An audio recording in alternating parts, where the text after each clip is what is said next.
Revolution of 1917 divided the world into two ideological camps, capitalist and communist. For the next 70 years, the communists would wage a war of words and images against their capitalist enemies.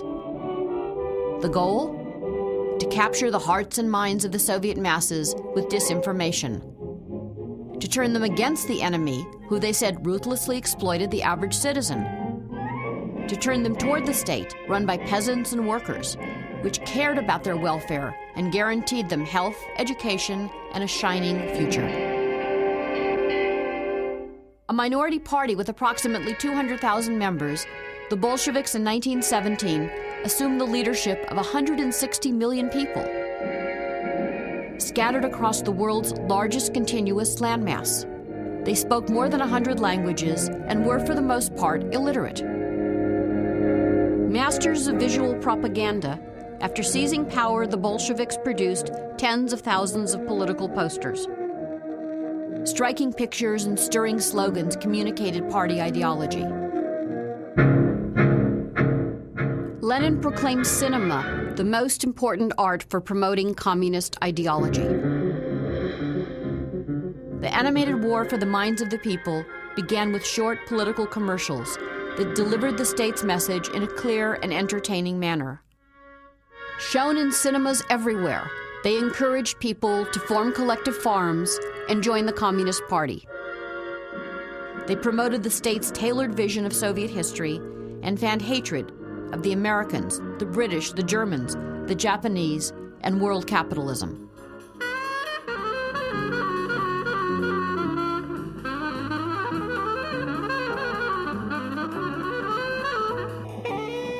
The country most regularly targeted by the animated propaganda films was the United States. It was important to keep the Soviet people, most of whom were locked up in the USSR, believing that they lived in the best country of the world. From the 30s to the end of the 70s, Americans were depicted as evil racists, unemployed, exploited workers, and warmongers. When we saw very seldom American movies, Hollywood movies, with all these brilliant environment, cars and wealthy people, we were taught this is Hollywood backstage, this is only decoration, it's not a real life. They could make in Hollywood everything. But people are suffering, they're hanging black people. In 1922, Vladimir Mayakovsky, the dashing propagandist and poet of the Bolshevik Revolution, received special permission to sail across the Atlantic. He landed first in Cuba, where U.S. corporations ran both the sugar and tobacco industries. His observations were memorialized in a poem called Black and White, which, using Mayakovsky's own drawings, was turned into an animated film in 1933. I feel like a motherless child, a long ways from home, a long ways from home.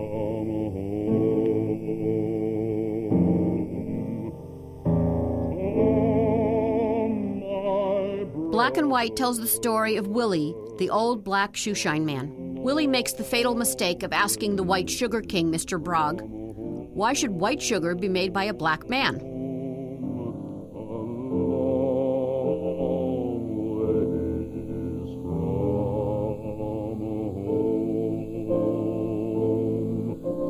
Sometimes I feel like I'm almost gone.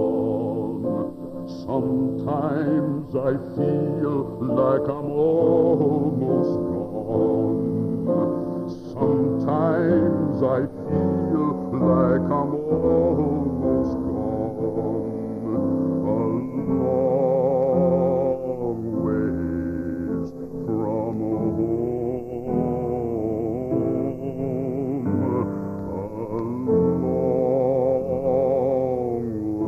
The film concludes, poor Willie didn't know he could ask the Communist International for help. Big Brother understood that it was not effective to show the whole country as a bad. So for us, America was divided in two parts. A big, fat Uncle Sam, capitalists, and poor working class, working people who are exploited, and black people, working people. And we were very sympathetic to black people.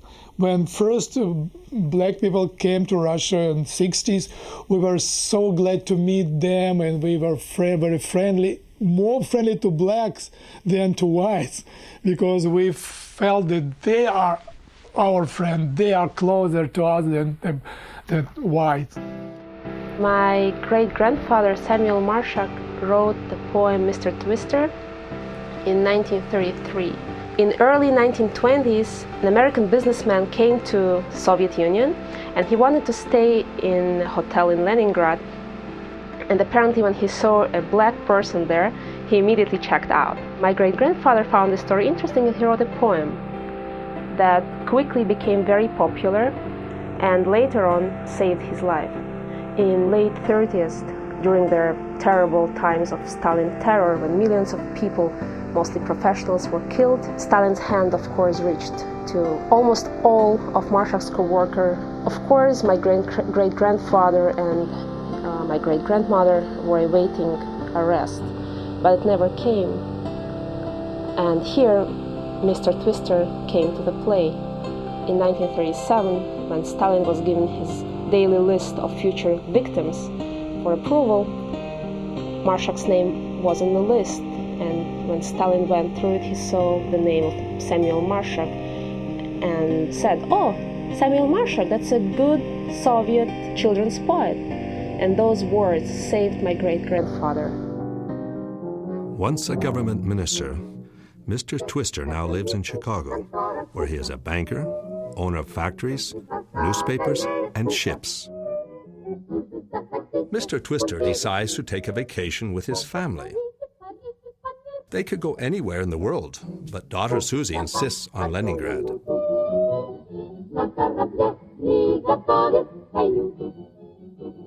They sail to the Soviet Union on a ship for white people only. The only black people are down below, shoveling coal. They sail into Leningrad with their car, the Twister Mobile. They drive to the Angleterre Hotel, where Mr. Twister has made reservations. On their way to the rooms, a black man appears at the top of the stairwell. As he descends, his image doubles and triples and quadruples to many black people, all looking alike, all walking down the stairs.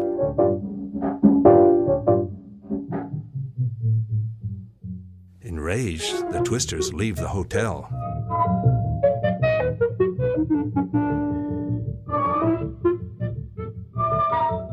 The Soviet concierge recognizes that the Americans must be taught a lesson. He places calls to all the other Leningrad hotels.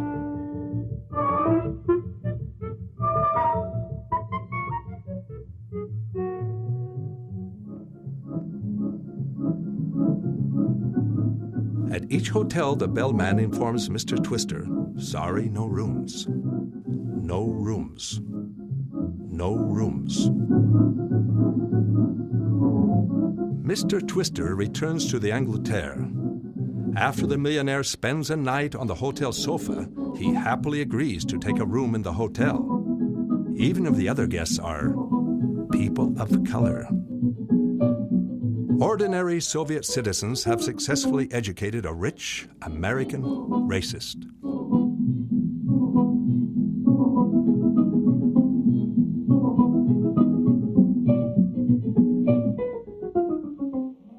Soon after World War II ended, the Cold War began.